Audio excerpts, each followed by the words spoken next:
El quinto puente de Guayas ha generado notoriedad y pugna entre las autoridades nacionales y locales, y sobre todo con la presencia del nuevo mandatario Daniel Noboa. Y es justamente sobre este tema que vamos a conversar con el exministro de Transporte y Obras Públicas, Darío Herrera, quien nos acompaña en el estudio de Noticias Oromar. Muchísimas gracias, Darío, por atender esta conversación, esta plática. Bienvenido. Gracias Pedro, a la orden para conversar sobre este tema. ¿Fue un error del presidente o el expresidente Guillermo Lasso cederle las competencias al municipio de Guayaquil y sobre todo, faltando un día para que termine su mandato, entregar las competencias del quinto puente que generó esta pugna, aunque aparentemente está saliendo humo blanco? Y vimos el rostro del alcalde de Guayaquil que prácticamente no le quedó otra alternativa de decir, bueno, que lo haga quien lo tenga que hacer, pero ya, que empiece este proceso. Sí, mira Pedro, yo no creo que es un error, ¿no? De hecho, un error es no hacer nada, ¿no? Si uno toma una decisión, a final de cuentas, es mucho mejor que no tomarla. El presidente Lasso tomó esa decisión, entregó la competencia al alcalde de la ciudad de Guayaquil, pero más allá de que lo haya hecho, si es bueno o malo, es un error o no, lo que tenemos que analizar es si era conveniente o si esa entrega de la competencia ayuda a que esta gran obra necesaria para el país, no solamente para la ciudad de Guayaquil ni Guayas, se pueda realizar en su momento bajo la tutela o la capacidad, diría yo, del municipio de Guayaquil. Y esa es la clave, ¿no? Tienen los municipios como el de Guayaquil, por ejemplo, la capacidad para poder estructurar un proyecto de esta magnitud. Entonces, usted mismo se formula la pregunta. ¿El municipio tiene la facultad de construir, de ejecutar esta obra que tiene una dimensión inimaginable? Mi respuesta ¿O debe estar en manos del Estado? No, mi respuesta es no la tiene.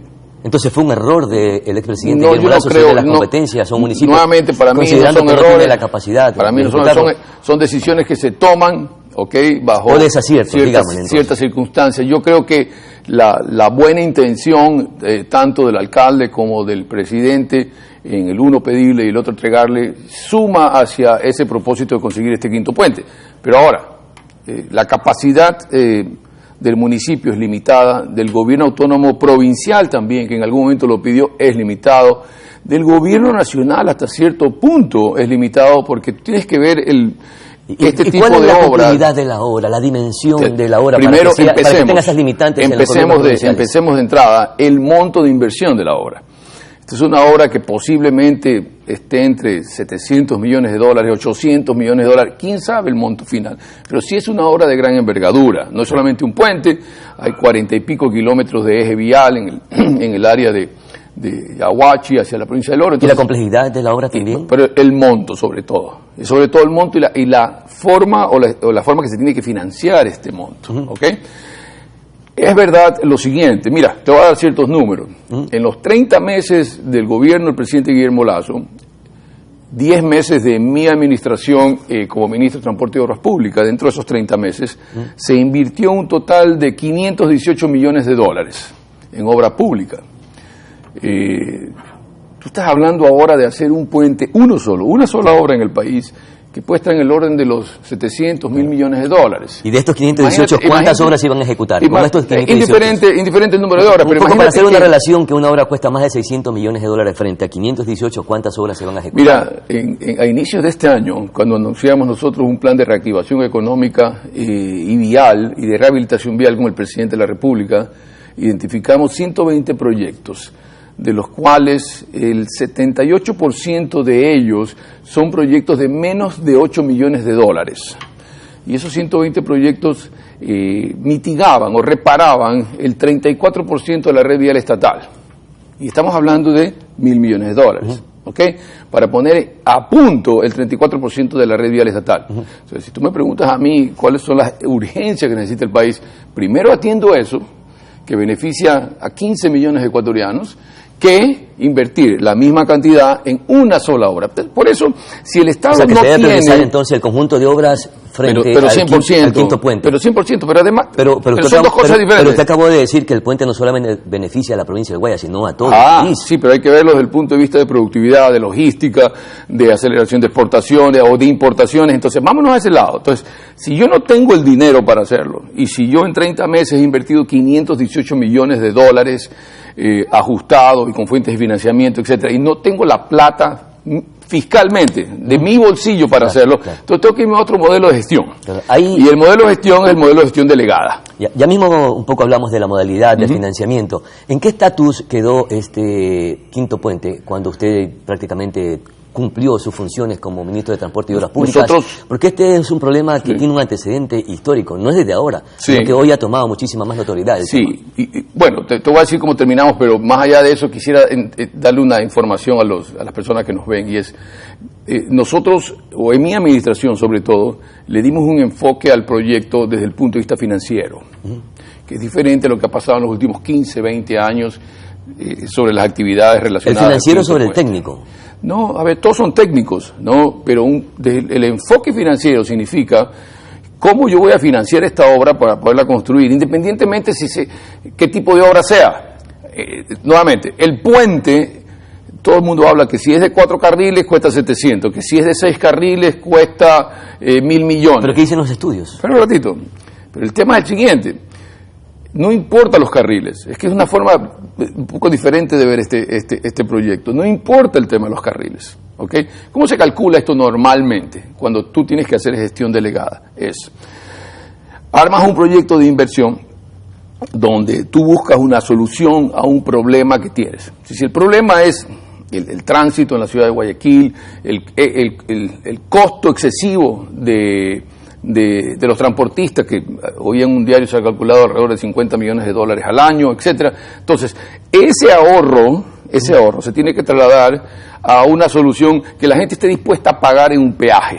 ¿Okay? Ese peaje llevado en un modelo financiero a 25, 30, 40 años y traído a valor presente a una tasa de interés de un inversionista, te da a ti el monto que tú puedes invertir hoy. Necesariamente ese monto tiene que ser concesionada entonces. Por supuesto que el Estado no tiene plata. Entonces, ese monto que tú tienes hoy puede ser 300, 500, 800 millones de dólares. Luego de ese estudio, te da a ti el monto que tú vas a invertir en esa obra.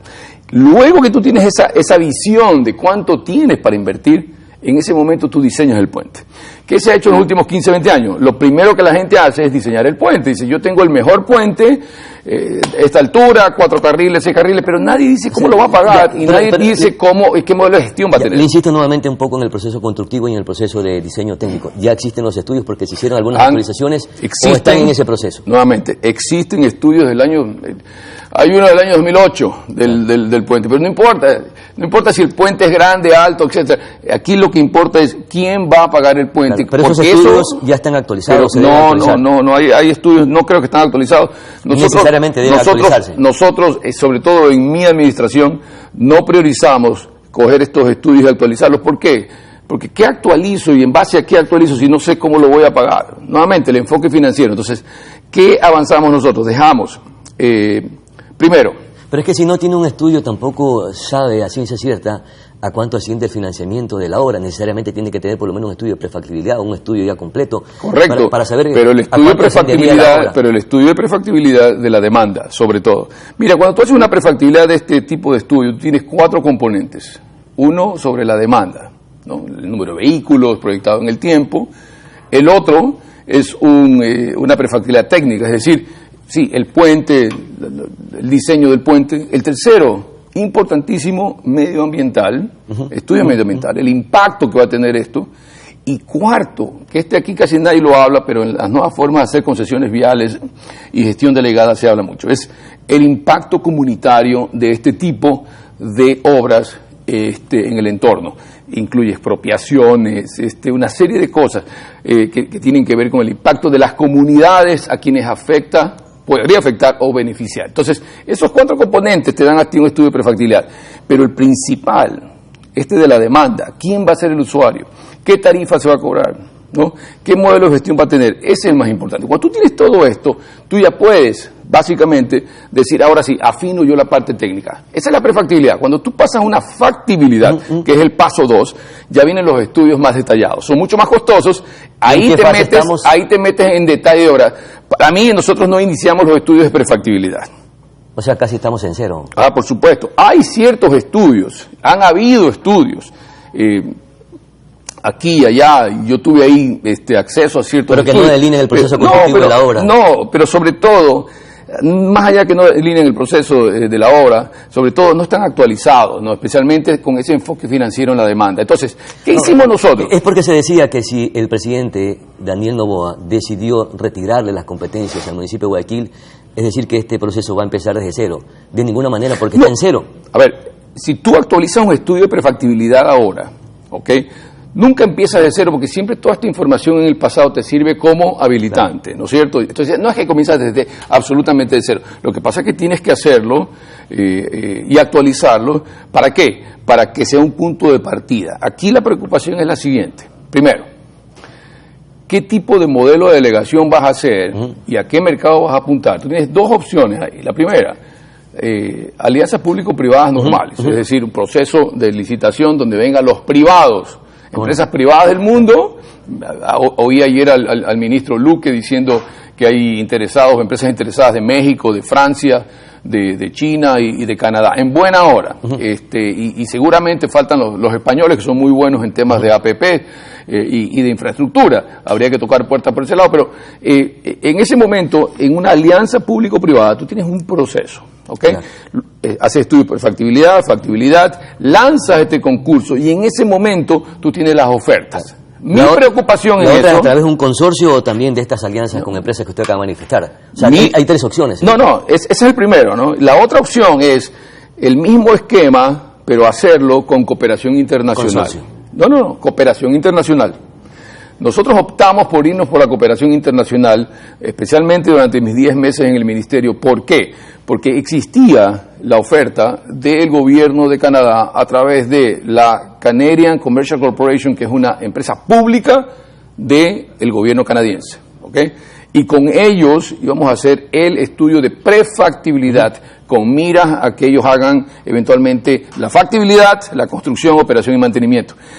Nosotros dejamos un convenio redactado, estaba listo para la firma en el mes de mayo, con la Canadian Commercial Corporation, y esa también es una opción que puede funcionar con un gobierno amigo. Entonces tú tienes por un lado cooperación internacional con un gobierno, con una empresa pública, y por otro lado un proceso de licitación abierto a los privados. Perfecto. ¿Qué pasa con los privados, Pedro Clotario? Es que en algún momento una obra de esta magnitud, que nunca se ha hecho, ni se ha licitado bajo concesión en nuestro país, el proceso es tan complejo y los estudios son tan especiales que en algún momento, si es que se hace al apuro, ¿okay?, puede llegar a un punto donde las ofertas sean limitadas o donde las ofertas del sector privado exijan del Estado un aporte mucho más grande, dinero que no tiene. Y en ese momento que se encuentra el país también, y en ese momento habrá garantías jurídicas. Y en ese momento, Dios no quiera, se puede caer nuevamente el proceso y habrán pasado un año, año y medio que el presidente Noboa no tiene. Entonces hay que decidir muy bien en qué camino me voy. Perfecto.